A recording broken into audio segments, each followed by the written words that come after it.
నిజం చెప్పండి. మన దగ్గర డబ్బులు లేనప్పుడు పక్క వాళ్ళకి హెల్ప్ చేయడం సాధ్యమేనా? మన పరిస్థితే బాలేదు. ఇక ఎదుటి వారికి ఏం చేస్తాం అని అనిపిస్తుంది గదా! కానీ ఒక్కోసారి మన జేబు ఖాళీగా ఉన్నా, మనసు పెద్దదైతే మన తలరాతే మారిపోతుంది. ఒక చిన్న ఊళ్ళో జరిగిన ఒక ఇన్సిడెంట్ ఇది. నిజమైన కర్మ మన లైఫ్‌లో ఎంత పవర్‌ఫుల్‌గా వర్కౌట్ అవుతుందో ఈ 5 నిమిషాల కథ వింటే మీకే అర్థమవుతుంది. పచ్చని పొలాలు, చిన్న చిన్న ఇల్లు ఉండే ఒక అందమైన గ్రామం.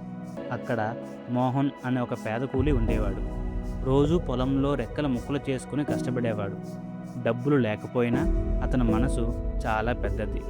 ఎంత దయామయుడంటే రోజూ పని ముగించుకొని ఇంటికి వచ్చేటప్పుడు దారిలో ఉండే ఒక మూగజీవానికి తన అన్నంలో సగం పెట్టేవాడు.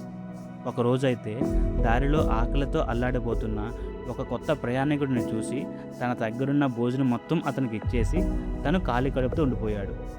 ఊళ్ళో వాళ్ళంతా మోహన్ మంచి మనసును మెచ్చుకునేవాళ్ళు. కానీ సరిగ్గా ఇక్కడే అసలైన ప్రాబ్లం స్టార్ట్ అయింది. మోహన్ భార్య సునీత ఒకరోజు కోపంతో ఏడ్చేసింది. మోహన్, నీ దాన ధర్మాల వల్ల ఊళ్ళో నీకు మంచి పేరు వస్తుందేమో కానీ మన ఇల్లు ఖాళీ అయిపోతుంది. ఇక్కడ మన పిల్లలు ఆకలితో ఏడుస్తున్నారు. కనీసం మన కుటుంబం, మన పిల్లల గురించైనా ఆలోచించు అని అడిగింది. ఫ్రెండ్స్, నిజానికి సునీత అడిగింది కరెక్టే కదా. మన ఇల్లు కాపాడుకోకుండా పక్క వాళ్ళకి హెల్ప్ చేయడం ఎంతవరకు కరెక్ట్? అప్పుడు మోహన్ నెమ్మదిగా నవ్వుతూ, సునీత, ఆకలి అనేది చెడ్డ శత్రువు. ఎవరైనా ఆకలితో ఉండి నేను సాయం చేయకపోతే నా మనసు చాలా బాధపడుతుంది. దేవుడు అన్నీ చూస్తాడు.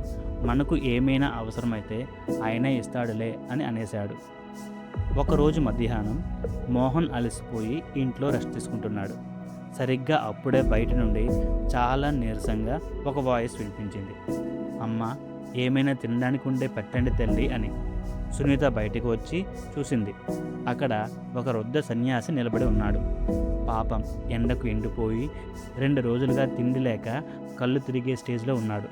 కానీ సునీతకు ఆల్రెడీ ఇంట్లో ఉన్న పరిస్థితి తెలుసు కదా.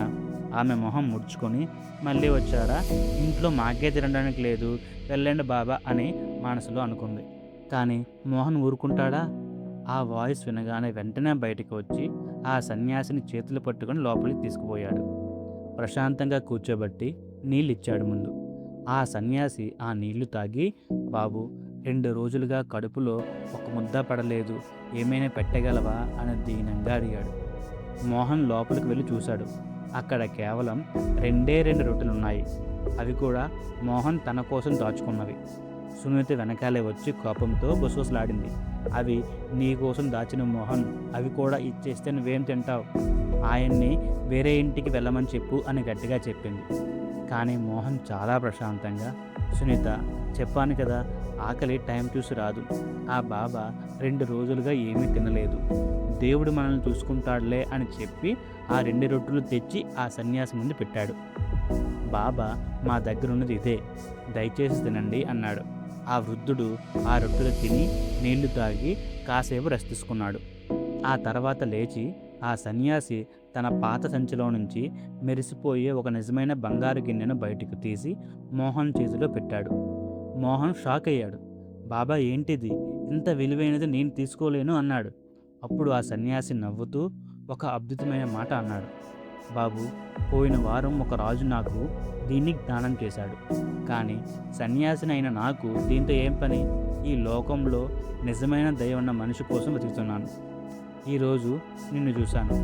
నువ్వు ఏ ఆశ లేకుండా నీ ఆఖరి ముద్దను కూడా నాకు పెట్టావు. ఇది నీ మంచి కర్మకు దేవుడు ఇచ్చిన రిటర్న్ గిఫ్ట్.